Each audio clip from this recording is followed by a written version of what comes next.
ერთი ძალიან გავრცელებული დაპირება, რასაც ბავშვებს უფროსები აძლევენ, არის რომ კარგად მოიქეცი და მერე ეს იქნება ამ ჯილდოს მიიღებ, იმ საჩუქარს მიიღებ, მეყვარები. ეს შეიძლება ესე პირდაპირ არ იქნას ხოლმე თქმული, მაგრამ რაღაცნაირად მშობელი მოითხოვს ბავშვისგან კარგ საქციელს და თუ კარგად მოიქცევა, მერე ჩნდება რაღაც ესეთი უსიტყვო შეთანხმება ზოგჯერ სიტყვიერი, რომ აი კარგად მოიქცევა და იქნება, არ ვიცი, საყვარელი მშობლისთვის და ასეთი და ისეთი. ეხლა აქ გასარკვევია, კარგად მოქცევაში რა იგულისხმება. იმიტომ რომ მართლა ძალიან ბევრი ადამიანი იტანჯება ამ დაპირების გამო, ამ უსიტყვო კონტრაქტის გამო. იმიტომ რომ სიტყვიერად ასე გპირდება ვიღაც, რომ აი კარგად მოიქეცი და მერე ესე აი მაგალითად კარგი პარტნიორი იყავი და მე რაც მინდა ის გააკეთე. ანუ კარგი ვისთვის? ეს უკვე საკითხავია. ვინ ყავს ობიექტი ამბობა ხოლმე რომ კარგი სხვისთვის რა თქმა უნდა. ესე იგი, კარგი სხვისთვის, კარგი მშობლისთვის, კარგი პარტნიორისთვის, კარგი შვილისთვის, კარგი მეგობრისთვის.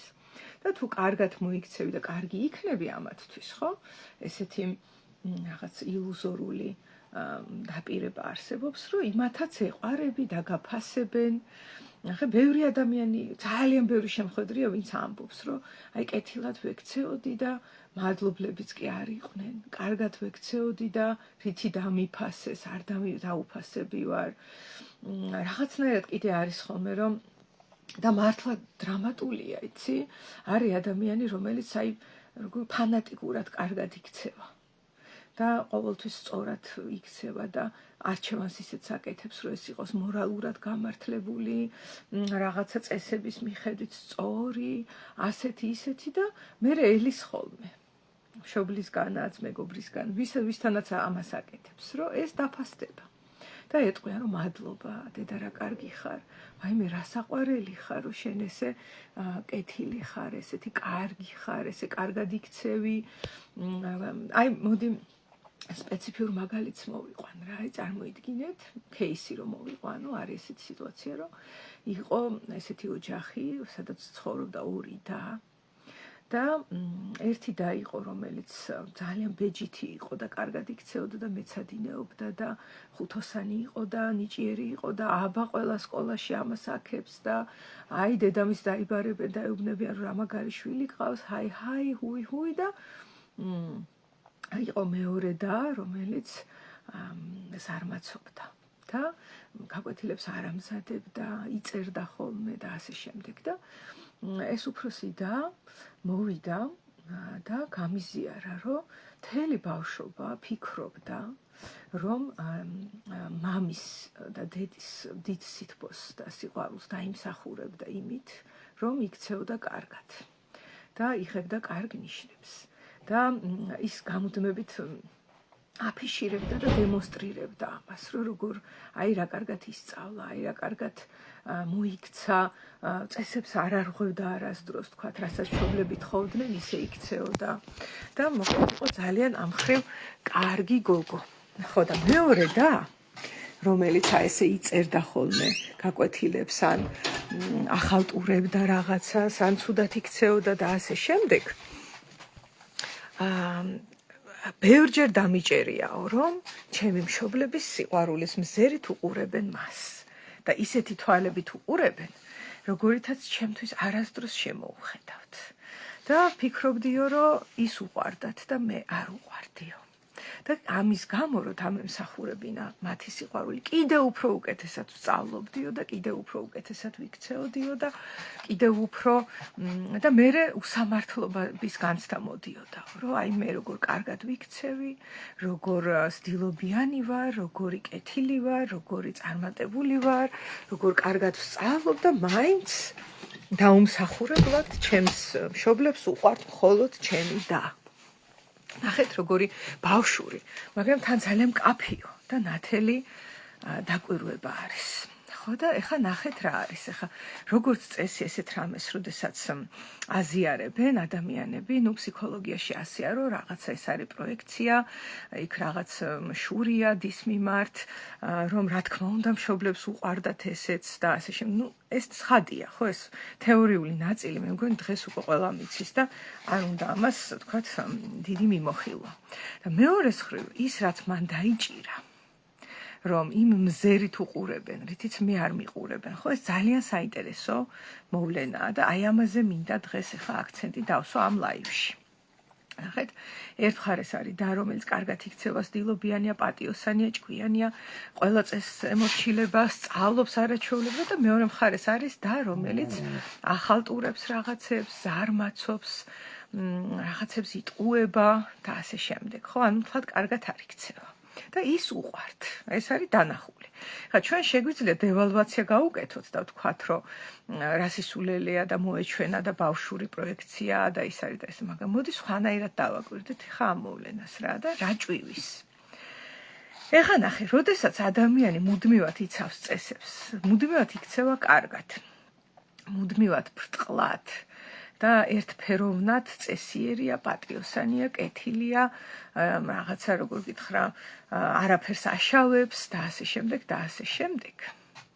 რა თქმა უნდა, იქ მოცემულია სურვილები, რომელიც მან დაბლოკა. იქ იყო ცელქობის სურვილი, იქ იყო გაკვეთილის გაცდენის სურვილი, არ ვიცი, შეიძლება იყო რაღაც გართობის სურვილი, მაშინ როცა უნდა ემეცადინა და ეს მეცადინეობას ირჩევდა და გართობის სურვილს ჩქმალავდა და ასე შემდეგ. ანუ კარგად მოქცევა, გამუდმებით კარგად მოქცევა არის სუპერეგოს ნაყოფი. ანუ რეალობის დაკვირვების შედეგად რაღაცა წესების ნაყოფია და არა სურვილების. და სიყვარული სურვილების სფეროა. სიყვარული და მოწონება და აღფრთოვანება არ არის წესების სფერო. აი ესე და ესე თუ მოიქცევი, ამათ ეყვარები. ეს არის ყველაზე დიდი ტყუილი, რაც შეიძლება რომ ადამიანმა დაიჯეროს და ამით შეიზღუდოს საკუთარი ცხოვრება, დაიტანჯოს თავი და თან შედეგსაც ვერ მიიღებ. პირიქით. იმიტომ რომ ეხა ნახე რა ხდება, როდესაც ადამიანი სულ კარგად იქცევა ბრტყლად და სულ წესებს იცავს და სულ ზდილობიანია და აღარ ვიტყვი ხო ძალიან თავის ამატკიებელია უკვე ლაპარაკიც კი. ამ შემთხვევაში იმ ადამიანებსაც ვისაც ეკონტაქტება, უღვიძებს, მოსაწვევს, უგზავნის, რომ ესე იყვნენ.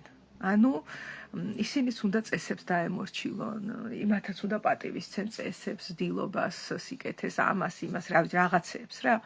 ხო და ეს არ არის სასიამოვნო გამოცდილება. გამუდმებით კარგად მოქცევა, დაძაბული და შებოჭილი გამოცდილება არის და სამაგეროთ ის ადამიანი, რომელიც ცოტას ეშმაკობს, იქ რაღაცა მოიტყუა, იქ რაღაცა დაიმალა, იქ რაღაცა თქვა, ისეთი რაც არ უნდა ეთქვა, წაიუზდელა, არ ვიცი, იუხეშა თუ რა გააკეთა.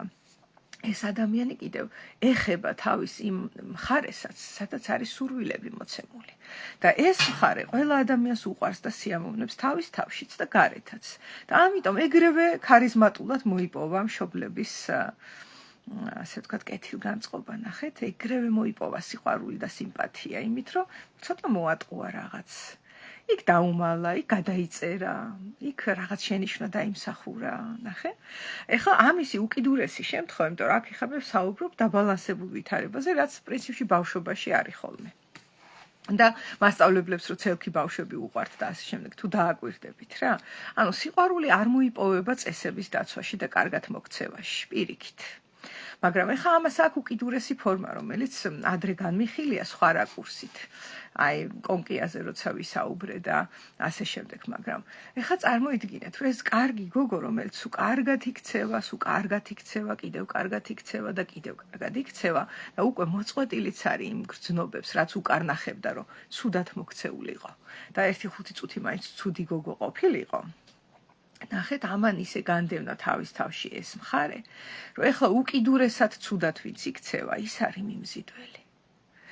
ნახე, გარდა იმისა, რომ ხო ურჩხულის და იმის ლამაზმანის და სხვა მითოსები და კონკიას რაღაც მითები ჩავიდა თავში და მაგალითები მოგცა.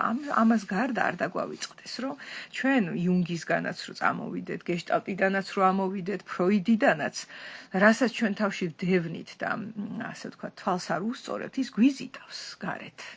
მიმზიდველია ის, იმიტომ რომ მით უმეტეს ესეთი დინამიკა. აი ეს პირიქით არის. რომ თქვათ ვინც ცუდად იქცევა, იმას მაინდამაინც როგორ გითხრათ რა, აი ვინც კარგად იქცევა, ის იზიდავსო, ამას ვერ ვიტყვით. მაგრამ ის კი ალბათ შეგიმჩნევიათ, რომ აი უკიდურესად ცუდ, ასე ვთქვათ, ბრჭყალებში ქცევის მქონე ადამიანებს ძალიან ხშირად გვერდით ყავთ ხოლმე დედა ტერეზა, ბუნებით, ან წმინდანი, ან ანგელოზი. პარტნიორად ხო ხდება ეს. ესენი ძალიან მიზიდულები არიან. აი რაც უფრო თავის თავში განავითარა ეს კარგი გოგოობა, უფრო მიიზიდება ცუდი ბიჭისკენ და რა ის გამო ხდება ეს? იმიტომ რომ ეს ცუდი ბიჭის გვერდით რო არის, ცოტა ხანი შეიძლება შეიგრძნობს მისით. საკუთარ თავზე ვერ ბედავს ჯერ, მაგრამ მისით შეიგრძნობს სამყაროს და ეხება ისეც, როდესაც ამდენი წესი და კანონი არ არის. პირიქით მეორე უკიდურესობა შეიძლება კრიმინალია ის ადამიანი და უკვე კანონი ფეხებზე კიდია და ასოციალურია, ან სოციოპათია და ეს არის მიმზიდველი უკვე, იმიტომ რომ ამდენი წესების და კანონებისგან დამხრჩვალი პიროვნება, რა თქმა უნდა, მიზიდულია. რადგან თავის თავში ეძებს რეალურად ამ ნაწილს. და აქ პროექციაც ეს არის, რომ შესაძლოა თავს იცავს, იმიტომ რომ საკუთარ თავში ეს დიდ პასუხისმგებლობას მოითხოვს, რომ თუ მთელი ბავშვობა კარგად ვიქცეოდი და ჯილდოს ველოდი, რომელიც არ დადგა. შეიძლება ეხლა მგონია, რომ აი ეხლა მოვიქცევი კარგად და ეხლა ეს ადამიანი დამაფასებს, ეს სხვებს არ გავს. ან კიდევ მოდი, კიდევ სხვა ადამიანი ვცადოთ, ეს ცუდი ტიპი აღმოჩნდა და არ დამიფასა, რომ მე კარგად ვიქცეოდი და მე უკვე ამ წესებში თუ გამოიკეტა, ემოციური ინტელექტიც დაბლა იწევს, ნახე? იმიტომ რომ ჩვენ ძალიან გვსიამოვნებს ის ადამიანები, რომლებიც თავისუფლების საშუალებას იძლევიან, ხო? და თავისუფლება იქ დგება, სადაც შეცდომები მოსულა, არასწორი ქცევა მოსულა, რაღაცა დაძაბულობა მოსულა. აი რატო არის მაგალითად ჩემი ძაღლი საყვარელი? იმიტომ რომ ძალიან ცუდად იქცევა. ეხლა გავაგდებ ოთახიდან. აბა. ასე, გავაგდე. აღარ მაცდი და ლაპარაკს. მიხვდით, ხო და საერთოდ ბავშვებიც რატო არიან საყვარელი ტიპები ხოლმე ხშირად, იმიტომ რომ ბავშვი სანამ ისწავლის, რომ კარგად მოიქცეს, ცუდად იქცევა. და ეს ცუდი მოქცევა რეალურად სიტყვა თვითონ საკმაოდ ორმაგი შინაარსის მატარებელია. კარგი მოქცევაც და ცუდი მოქცევაც. რა თქმა უნდა, არსებობს ესე ცუდი საქციელი და კარგი საქციელი, მაგრამ კითხვა არის დასასმელი, აი ვისთვის არის კარგი? ან ვისთვის არის ცუდი? და როდესაც ეს ვისთვის არის გარეთ, ესე იგი გამოდის, რომ შეიძლება ჩემთვის ცუდად ვიქცევი და სხვისთვის ვიქცევი კარგად. და ეს ჯილდოს მომტანი არ არის, იმიტომ რომ ფსევდოა ეს საუბრები, რომ თქვათ ადამიანი რაღაც როგორ გითხრათ, ცივილიზაცია, ინსტინქტები, ეს დასათრგუნია, ცხოველური არ უნდა იყოს, რაღაცა კეთილი უნდა იყოს, ასეთი უნდა იყოს, ვისთვის უნდა იყოს, ეს არის ხოლმე საკითხავი, ობიექტივი არის ამ სიკეთისა და დედატერეზობის, ხო? და თუ ეს სხვა ადამიანია, კითხვა არის დასასმელი, რომ იმისთვის რომ კარგს ვაკეთებ მე. აი მაგალითად ჩემი მშობლებისთვის ბრჭყალებში მათი სიყვარულის მოსაპოვებლად რომ მე ვაკეთებ იმას, რომ გართობის მაგივრად სულ მეცადინეობ და თან მე იმათ მაინც არ უყვარვარ ამის გამო, მაგრამ ჯანდაბას, ხო? ამ დროს ჩემი თავისთვის რას ვაკეთებ? ჩემი თავისთვის ვიკლებ. ჩემ თავს ვაწვალებ, ჩემ თავს ვთრგუნავ, ხო? ეს უკიდურესობა არის. ან როდესაც გამუდმებით აი მორალში ვარ და მორალურად ვიქცევი, ჰუმანური ვარ, ასეთი ვარ, ვისთვის არის ეს კარგი, ვის არგებს, ხო? ვიღაცას არგებს გარეთ. მე რომ ჰუმანური ვარ პირობითად, ხო? ის ვიღაცა ვინც ჩემთან კონტაქტში იყო, ან არის, ის სარგებლობს ამით და მე სადავარ ამ დროს, ხო? აი ძალიან საინტერესოა, ხო? ესე შეგვიძლია შევხედოთ. და ძალიან ტრაგიკულია, იმიტომ რომ ძალიან ბევრ, როგორ გითხრათ, სხვებს ნელ-ნელა უფრო მეც და მეც მოითხოვს ეს კარგად ქცევა გამუდმებული, ხო? და ბოლოს ადამიანს აქ ხოლმე განცდა, რომ აი გმირობაზე ვიღაცა ტაშს დაუკრავს რა, ხო არიან გმირები?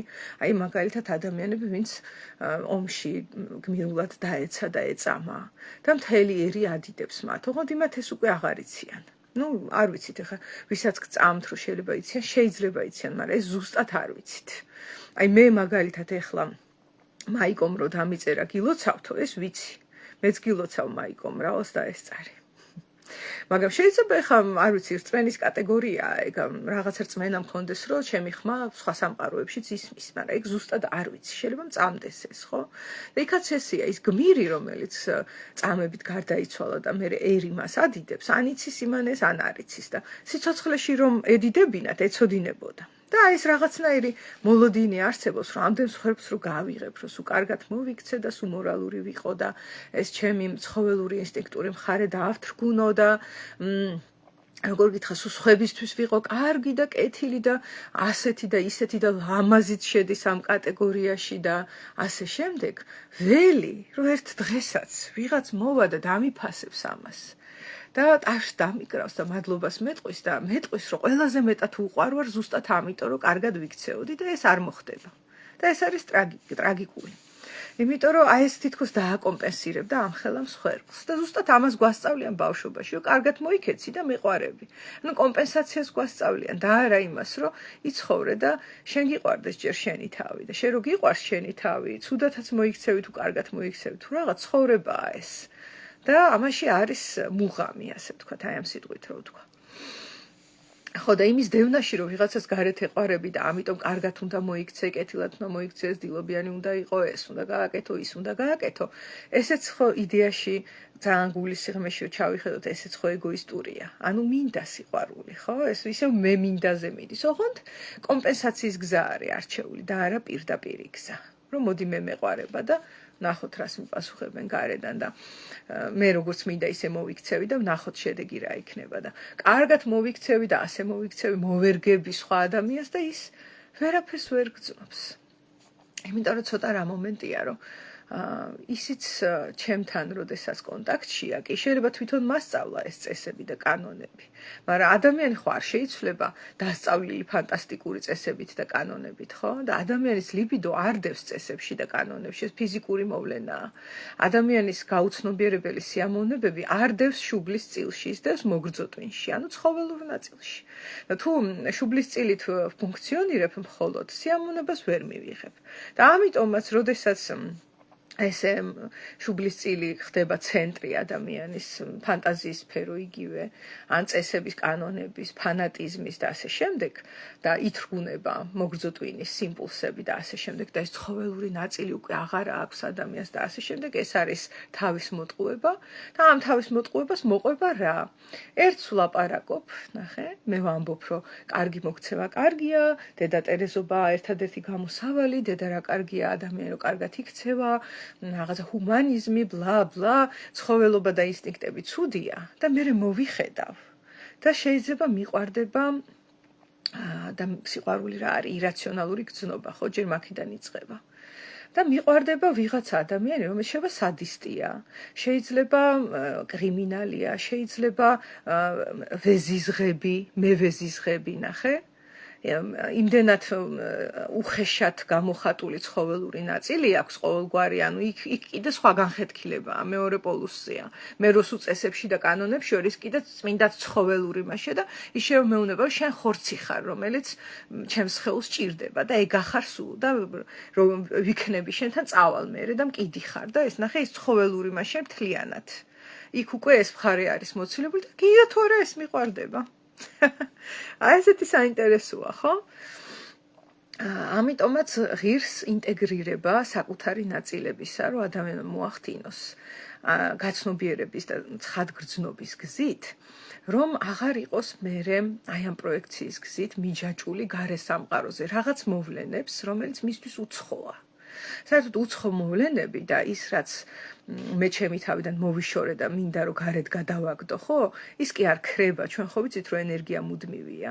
მე თუ ძალიან ძდილობიანი ვარ, მე ესე იგი ძალიან უზდელიც ვარ იმავდროულად, ოღონდ ეს მიუღებელია ჩემთვის და ეს უზრდელობა გარეთ არის გაშვებული და ვიღაცა თავხედი უზრდელი ადამიანი მევასება მერე ირაციონალურად, ხო? ამიტომ ინტეგრაციის გზა ეხლა რა შეიძლება რომ იყოს?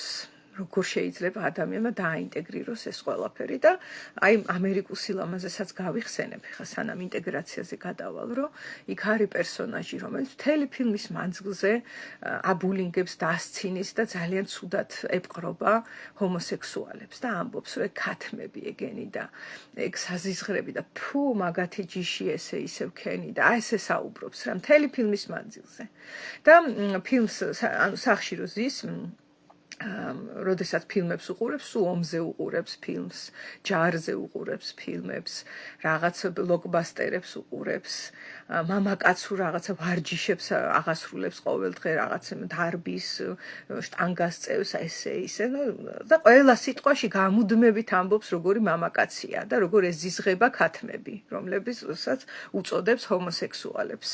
და ფილმის ბოლოს, როდესაც რაღაც მომენტში, წარმოიდგენს, რომ მისი მეზობელი, ანუ ამერიკული სილამაზის მთავარი გმირი არის ჰომოსექსუალი, უეცრად ღამით და ეგ ცნობილია, რომ ღამით ჩვენ ნამდვილი მეიღვიძებს წამოვა და ჩაეხუტება ამ კაცს და უნდა რომ აკოცოს. ისე რომ გადაფარებულია მთლიანად ეს სურვილი იმას, რომ ეს კაცი არ არის გეი. იმდენად უნდა რომ თავის აი ეს მხარე ამდენი ხანის განდევნილი, მოკვეთილი და მოშორებული დაიბრუნოს ფსიქიკას, რომ ვიღაცას მიაწერა უკვე რომ ის გეია და მიეტაკა და კოცნის, ნახე? არა და დიდი დაკვირვება არ უნდა, ხო მართალია, ადამიანები საკმაოდ იოლად წესით ვამჩნევთ ერთმანეთს სქესობრივ ორიენტაციას.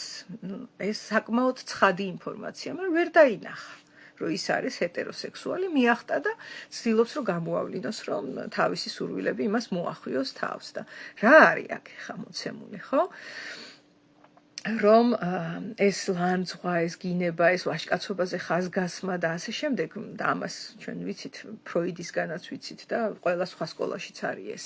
რასაც თავის თავში ებრძვის და თრგუნავს, იმას ვერ იტანს გარეთ და ამიტომ თუ გექნებათ აი ორივე გრძნობა მძაფრია, ნახე, ჯერ ვერ იტანდა და ეზიზღებოდა და მერე ყოველგვარი დაფიქრების გარეშე თვალებ გადაბინდული ეტაკა და უნდოდა რომ მოფერებოდა მამაკაცს. ნახეთ, ისიც ძალიან დიდი ემოცია არის და თუ რაღაცაზე არ ხართ გულგრილი ამ სიტყვის იმ გაგებით, რომ აი ძალიან მძაფრი რეაქცია მოდის, რომ ფუფ, ეს საზიზღრობა, ან მოდის, რომ აუ, რა მაგარია, ეს არის პირდაპირ უტყუარი ნიშანი იმისა, რაღაცა გასაცნობიერებელი, ამხელა ენერგია თუ დევს, გინდა ზისხში და გინდა სიყვარულში და სხვათა შორის ხშირად მეკითხებიან ხოლმე, რომ აი ძალიან ეხა რაღაცა მკაფიო და მკვეთრ მიზიდულობას რო არ ვგრძნობ ამ ჩემი შეყვარებულის მიმართ, აი ხანდახან ვგრძნობ ძალიან, მერე ცოტა ნაკლებად ვგრძნობ, ესე იგი არ მიყვარს, ესეთ კითხვას სვამენ და პირიქით მეგობრებო, თუ ეგრეა, რომ ტალღოვანია თქვენი ემოცია, გიყვართ. და თუ გამუდმებით ერთ წერტილშია მიბჯენილი და მიყვარს, აი ეს თუ არის, აი მანდ არის ილუზიის საფრთხე ზუსტად. მანდ არის ნაწილი, რომელიც არ გაცნობიერებულა. რომ რა მოხდა ეხა, მესმის რომ შეიძლება გიყვარს, მაგრამ აი ამ ხელა 24/7-ზე მიყვარს რო არის, აი მანდ არის ზუსტად ილუზიის საფრთხე, რაღაცა ჩემი ნაწილი ხო არ დავაპროეცირე და დავინახე იქ, რომ ამ ხელა ემოცია მომცა. ან მეორე ვარიანტია, რომ ამბობენ ხოლმე, რომ სიყვარული და სიძულვილი ერთი და იგივე ემოციაა, ამაში არის დიდი აზრი ჩადებული. ან შესაძლოა არის ადამიანი, რომელმაც არ ვიცი, ან გაწყენინა, ან გაგაბრაზა, ან რაღაცა ცუდი გააკეთა და ათმაგად გეზიზღება. ანუ შენ თვითონ შეიძლება აცნობიერებდე, მე მქონია ესეთი შემთხვევა, რომ ხვდები რომ დამიშავა, მაგრამ არანორმალურად დიდი ზიზღი და სიძულვილი გამოიწვია ჩემში, ვთქვათ, ხო? მანდაც საკითხავია, რა გააკეთა? ასეთი რა გააკეთა, რომ ამხელა ემოციას იწვევს ჩემში და ეგ უკვე პირდაპირი ნიშანი არის ისევ, რომ ჩემშიც არის ის, რაც მან გააკეთა ოღონდ ჩემივე ცენზორის მიერ არის დაბლოკილი და ამიტომ ძალიან აღშფოთებული და აი ესე ვარ. და ეგ გასაცნობიერებელია. ეგ არ ნიშნავს, რომ მაგალითად უზრდელი გავხდე. თუ უზრდელობაზე მაქვს ძაფრი რეაქცია, საკვლევია ეხა ხანდახან მე უზრდელობა მჭირდება, ისევე როგორც ნებისმიერ თქვენგანს, ხანდახან თავხედობა მჭირდება, ხანდახან უხეშობა მჭირდება, არის ეს. ცხოვრებისეულად არის. ასეთ სამყაროში ვცხოვრობთ, რომ ეს მოვლენები რომელიც ადამიანის ფსიქიკაში არის, ხო, ყველა ფუნქციურია. არ არსებობს ზედმეტი მოვლენა. ხო, და აქედან გამომდინარე, რომ ზედმეტი მოვლენა არ არსებობს. ეს ყველაფერი, რაც მე შეიძლება არ მინდა, რომ მე ვიყო. აი თქვათ, არ მინდა, რომ კვლელი ვიყო, ხო, პირობითად. რა თქმა უნდა. მე ძალიან კარგად მესმის ეს, ვის უნდა ეს? გაცნობიერებულ მდგომარეობაში მყოფ ადამიანს უნდა, რომ არ იყოს კვლელი და იყოს ჰუმანური, თავისთავად. მაგრამ თუ მკვლელებზე ძალიან ძაფრი რეაქცია მაქვს და საშინლად მეზიზღებიან ან ძულს და ასე შემდეგ, საკითხავია, რომ რა გამოვცადე ცხოვრებაში, რა იყო ჩემში ისეთი, როდესაც მოკლა მომინდა. ეს არ ნიშნავს, რომ მოვკალი აუცილებლად. მომინდა ვიღაცის მოკლა, ხო, მოვიდა ეს. ესე იგი, რაღაცა თავგადასავალია იქ უკან დამალული, რომელიც გასაცნობიერებელია. და თვითონ ეს მოკლის უნარი ადამიანში ამ პლანეტაზე ხო ფუნქციურია. არის სიტუაციები სამკვდრო სასიცოცხლო, რომელსაც კანონიც აღიარებს, რომ იმ სიტუაციაში თუ ადამიანმა მოკლა, ის დამნაშავე არ არის, ხო? ვიღაცა ემუქრება ჩემს სიცოცხლეს, მე თავი დავიცავი. ან შემომეჭრა მტერი ჩემს ქვეყანაში და მე ვიცავ ჩემს ქვეყანას და ვხოცავ მტერს. რაღაცა ძალიან მაღალი გადასახედიდან ეს რა თქმა უნდა უზუსტობაა. იმიტომ ჩვენ მტრები არ აყვავს წესით თელი დედამიწა ერთნი ვართ და ადამიანები დაძმები ვართ ერთმანეთის წესითა და რიგით, ხო? სულიერებაში რომ ცოტა გაჰერკვიო იგრძნობ, რომ კანის ფერი, რაღაცა რწმენათა სისტემა და ეს ყველაფერი მეორე ხარისხოვანია, მთავარი ის არის, ჩვენ ყველა ადამიანები ვართ და საერთოდაც ცხოველებზე და მცენარეებზე და ყველაფერზე გადაავრცელებ ამას, ხო? ქვაც კი რაღაცა დიდი ოჯახის წევრია ერთის, მნიშვნელოვანია ის ქვა. თუმცა აქ დაამჟამად, როდესაც კონფლიქტები წარმოიშვება ხოლმე და აი ეგეთი სიტუაცია რო დგება, რომ შემოიჭრა მტერი, არბევს ხალხს, ხო? თუ ადამიანში მოკლის უნარი არ იქნებოდა, ის თავს ვერ დაიცავდა. ამიტომაც ყველა უნარი უზრდელობა, თავხედობა, ხანახე ძალიან უკიდურესი უნარი მოგიყვანეთ მე, როგორც მკვლელობა. ეს უკიდურესია, ხო? თუმცა არის სხვა ვარიანტები, ხო, იქ არის უზრდელობა, თავხედობა, არ ვიცი, ბევრი სხვა რამ, წესების დარღვევა. ძალიან საჭიროა. ვინ არ არღვევდა წესებს, აბა დააკვირდით, ხო? ნაცისტური გერმანია. ნაცისტურ გერმანიაში წესები არ ირღვეოდა. 100%-ით იყო დაცული. საერთოდ გერმანიას ახასიათებს წესების დაცვა და ამაზე გადაობენ, რომ ნამეტანი მოსდით წესის დაცვა და ნახეთ რა მოიტანა ამდენი წესის დაცვამ ბრტყელი რაღაცა რწმენათა სისტემა, რომელმაც გამოიწვია სისხლისღვრა და დევნა და ტანჯვა ადამიანების. ხო და ამ დროს შესაძლოა კი ნაცისტები და პირადად ჰიტლერზე ასეა, რომ იყო კარგი ქმარი, კარგი შვილი, უყვარდა კლასიკური მუსიკა, ჯანსაღად ცხოვრობდა, არ ეწეოდა, არ სვავდა, რაღაცა დედამისს უვლიდა, ცხოველები უყვარდა, ძაღლები ასეირნებდა, ნახე, აი იდეალური კაცის ის არის დახატული რა. ნახეთ, და ესეთი იდეალური რომ არის, ზუსტად მან გაუცნობიერებლად და დარწმუნებული ვარ ჰიტლერისთვის რომ გეკითხათ რომ რას აკეთებ ის გეტყოდა რომ სიკეთეს ვაკეთებ მე კაცობრიობისთვის სიკეთე მომაქვს ეხლა მისთვის არ მიკითხავს ეს მაგრამ ადრე წამიკითხავს რომ ერთი მანიაკი დაიჭირეს ეხლა სახელი დამავიწყდა ამერიკაში რომელიც ხოცავდა ქალებს და კითხეს რომ რატო აკეთებდი ამას და მე სიკეთეს ვაკეთებდიო იმან თქვა მე ვფიქრობ, რომ ეს სიკეთეაო, მათ ვათავისუფლებდიო ამ ცოდვილი დედამიწის ტვირთისგანო და ვხოცავდიო. ნახეთ რა არის? ანუ რამხელა რწმენა შეიძლება, რომ ჩაიდოს ადამიანმა თავში აი ამ საკითხზე, რა არის კარგად მოქცევა. ის კაცი დარწმუნებული იყო ის მანიაკი, რომ კარგად იქცეოდა ძალიან. ხო? და ის ხალხი, რომელიც რაღაცებს, როგორ გითხრათ, ჩვენ ასევე ცნობილია. რომ ყველას რაღაცა მიგვიძღვის კანონის წინაშე. კანონის წინაშე აბსოლუტურად სუფთა ადამიანი არ არსებობს, ხო? ნუ არსებობენ, მაგრამ ეგ არ არის კარგი ნიშანი. ხო და ამიტომაც კანონი პლუს მინუს რაღაც დოზით არის ხოლმე მოქნილი და შემწყნარებელი. აი, რაღაც გარდატეხის ასაკში მაგალითად არის შის მკაცრად, ასე უნდა იყოს. არ შეიძლება რომ კანონი იყოს ჯალათურად ძალიან ძაფრად დაცული, ხო? ეს ერთი შეხედვით ლამაზად ჟღერს, რომ აი რა მაგარია, რომ ესე კანონს ვიცავთ და რა მაგარია, რომ კანონიერება ესეთი დაცულია და ძვირფასია, მაგრამ შედეგი რაც მოაქვს და ჩვენ უკვე ვიცით ეგ ისტორიულად რომ გადახედოთ, ხო? პირველი შემთხვევა არ არის, რომ ადამიანმა სცადა კანონის ფანატიკური დაცვა, ხო? მაგრამ აი რომ შეხედოთ ესეა. კიდე ფილმი მახსენდება შოკოლადი. სადაც არის რელიგიური ხალხი, რომლებიც როდესაც ჟულიეტ ბინოშის გმირი გახსნის შოკოლადის მაღაზიას, ძალიან აკრიტიკებენ და არის ერთი ამბავი, რომ ეს ცოდვაა და ეს საშინელებაა და ასე შემდეგ და ასე შემდეგ და ერთ-ერთი არის, რომელიც აი განსაკუთრებული სიძულვილით ვერ იტანს და ეზიზღება ჟულიეტ ბინოშიც, მისი ცხოვრებაც, იმიტომ რომ თავისუფალი ქალია. ეს შოკოლადიც ეზიზღება, ცოდვაა თურმე ეს გემოთ მოყარეობა და აი ესე ძალიან დიდი ენერგეტიკა უდევს რა, როდესაც აკრიტიკებს და ერთხელაც შობის მარხვაზე ღამით ვეღარ მოითმეს, ჩაამსხრევს ვიტრინას, შევა და ნამდვილი ცხოველივით ჭამს შოკოლადს. გასკდება შოკოლადის ჭამი და მეორე იქვე დაეძინება და მეორე დილას პოულობენ, რომ აი ეს გააკეთა. ნახე? იმიტომ რომ ძალიან დიდი განდევნა იყო. და ეს ამოფრქვევას, რა თქმა უნდა, განაპირობებს მერე.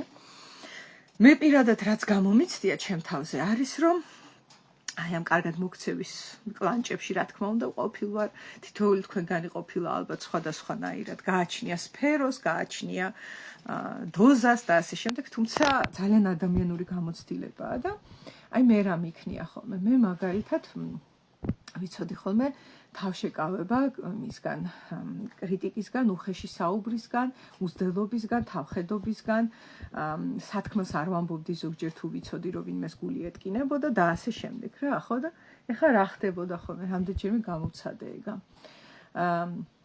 გაღიმებული 7 წყნარი ვარ, 1 წელი, 2 წელი, 3 წელი და უცებ ერთ დღეს ამოვაფრქვევ და ისეთებს ვეუბნები იმ ადამიანს, ვისთვისაც ადრევე იყო სათქმელი ბევრი რამ, რომ გაოცებული მიყურებს, რომ ეს რებს ველაპარაკები, ეს რას ვამბობ საერთოდ რა და აი პირზე აქვს შემშრალი სიტყვები, ვეღარ ამბობს ვერაფერს, იმდენად მე აი ტყვი ამ ფრქვევივით ვისვრი სათქმელს.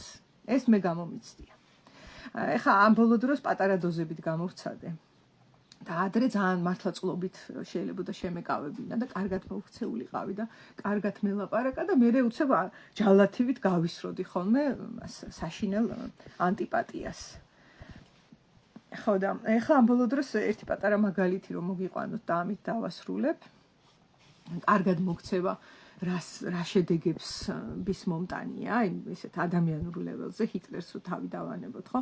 ეგ ეხა საკმაოდ მაღალი პათოლოგიაა და აი პატარა ადამიანურ მასშტაბზე რო ჩამოვიტანოთ ყოველდღიურ ცხოვრებაზე, მქონდა ესეთ შეთანხმება, რომ მოკეთ რაღაც კონტრაქტის საფუძველზე რაღაც გადასახადი იყო, გადასახდელი იმ კომერციულ ფარჩი, რომელსაც ნაწილობრივ მეც ვაქირავებდი და მოკეთ დააგვიანეს და არიხდიან რა და ამან გამოიწვია პრობლემები ჩემ ცხოვრებაში და ნუ დაურეკე და აი გამარჯობათ აი შეგახსენებთ რომ უნდა გადაიხადოთ იცით ესე უთხარი ნახე ძალიან სტილობიანად მე კიდე უთხარი მეორე დღეს რომ დავინახე რომ ისე ვარ გადაიხადეს რომ თუ შეიძლება გადაიხადეთ რა კარგით ხო და კი მათ ესე მითხეს აუცილებლად გადავიხდით ესე გააკეთეს და წამოვედი კიდე გავიდა 1-3 დღე მგონი კიდე ერთხელ ვუთხარი რომ აი შეგახსენებთ კეთილად და სდილობიანად რომ თუ შეიძლება ძალიან გთხოვთ რომ რა ვალდებულებაც აიღეთ თქვენს თავზე და რა პასუხისმგებლობაც იქნებ როგორმე რამენაირად ისე უმტკივნეულოთ და ეხა თან ვაზვიადებ თლათ ამდენი არ მითქვია ყოველგვარი პრობლემების გარეშე იქნებ გადაიხადოთ მეცინება ხოლმე ჩემ თავზე ესეთ დროს ხო და მესამე დღეს რო არ გადაიხადეს და 1-2-3 დღე რო გავიდა შეუვარდი ყვირილით კარი გავაღეს და მეუნდები რომ ეხლა გადაიხდი აი ესეთი ტონით აი ეხლა გადაიხდი ესე გავაკეთე და მიყურებენ ესე.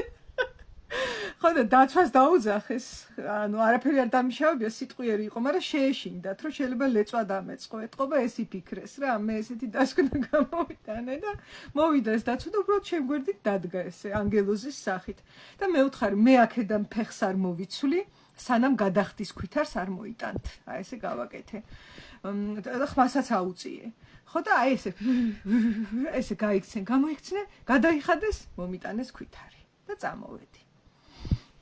ეხლა რა თქმა უნდა ბევრია ეს და ეს ზუსტად ის არის რაც აღწერე ამოფრქვევა გავაკეთე მაგრამ ფაქტია რომ ზოგჯერ ცუდად მოქცევა არის გზა იმისა რომ გაკეთდეს ის რაც გასაკეთებელია ეგეც პასუხისგებლობაა და თუ სულ კარგად იქცევი მე შეგიძლია აკრიტიკო რომ ეს რა უნამუსო ხალხია ეს რა ცუდი ტიპები არიან რომ არ გადაიხადეს და არ იხდიან და ფეხებზე დამიკიდეს და ცუდად მომექცნენ ეგ ბოროტები და ნაძირლები და მე მეგობრები ვინც ყავს ისინი სკვერს დაგიკრავენ რომ აბა ეგ არა ადამიანები და ეგ ცუდი ტიპები და შეგიძლიათ 1-10 წელი გაჭოროთ არ არის პრობლემა მაგრამ გადასახადი მაინც გადასახდელი იქნება და ამიტომაც მე ვამბობ, რომ ხანდახან უზრდელობა, თავხედობა, პიროვნული საზღვრის დაცვა, უხეშობით და ასე შემდეგ ზოგჯერ ეფექტურია. ხა იმ დღეს ჩემი ერთი არაჩვეულებრივი კოლეგა, მარიამ გამხიტაშვილი, დამიკომენტარა, რომ მე დავწერე ესეთი რამ, რომ კონტაქტში თუ რისკი არის, ესე იგი კონტაქტში ხარ მეთქი და თუ ურისკო მდგომარეობაში ხარ, რომ აი ესე ვეტყვი თუ ისე ვეტყვი და ის რას მიპასუხებს, აი სულ ერთია, მაშინ არ ხარ მეთქი და ამიტომ ღირს თქო რომ რისკი გაწიო კონტაქტში და არა უშავს თუ უარს გეტყვიან და დამიკომენტარა რომ აზრი რო არა აქვს, გაიგე, ანუ ადამიანებმა იციან ეგრე თქმა. აი ვეუბნები და აზრი არა აქვს. ხო და მე ვთხარი რომ აზრი თუ არა აქვს, დაუყვირე მეთქი რა. და სხვადასხვა ძალიან პირდაპირ ვთქვი ეგ. არ არის ეგ სიმბოლო და ალეგორია. ანუ თუ ხედავ რომ ადამიანი გაიგნორებს, დაუყვირე რა. არ მოკვდება არავინ მოკლედ. ამის თქმა მინდა და შეიძლება რომ დაუყვიროს ზოგჯერ რომ გაიგოს თუ რაღაცა არის გასაგები. თუ არა და შეგიძლია თქვა რომ ცუდი ტიპია და არ ესმის. შენი ასარჩევია. მოკლედ ამ ყველაფერში რა თქმა უნდა დოზებია გასათვალისწინებელი. მე ხა იმას არ ვამბობ რომ უზდელური ყვირილით და დედის გინებით ქუჩაში ვირბინოთ. ნუ ეგეც არ არის გამორიცხული. შეიძლება ფესტივალი გავაკეთო მე უზდელობის ფესტივალი, ახლა ვფიქრობ, იმიტომ ძალიან საჭიროა. მაგრამ ყოველ შემთხვევაში ის რაც ძალიან მიუღებელია, ხშირად ჩვენი საკუთარი თავისთვის არის ცუდად მოქცევა. და სხვებისთვის კი კარგი ქცევაა. ის კაცი ამერიკულ სილამაზეში დიდი ალბათობით თავის მშობლებისთვის იყო კარგი კაცი, რო არ იყო გეი. და საკუთარი თავისთვის კი იყო ცუდი კაცი, იმიტომ რომ სინამდვილეში გეი იყო და მთელი ცხოვრება მიუძღვნა ამის დევნას. და ძალიან ცუდათაც დაამთავრა. ამიტომ იყო კარგი საკუთარი თავისთვის, ესეც ხელოვნების სფეროა. ვისაც გაინტერესებთ ამ ყველაფრის სტრუქტურირებულად სწავლა, იმიტომ რომ მე ლაივებში ყველაფერს ვლაპარაკობ, არაფერს არ გიმალავთ რა. რაც მოდის ვამბობ, მაგრამ ჩემი ლაივები არის სპონტანური ხასიათის და ხან ამ თემას ვეხები, ხან იმ თემას ვეხები, ესე ქაოტურია. და ესეც მინდა რომ იყოს.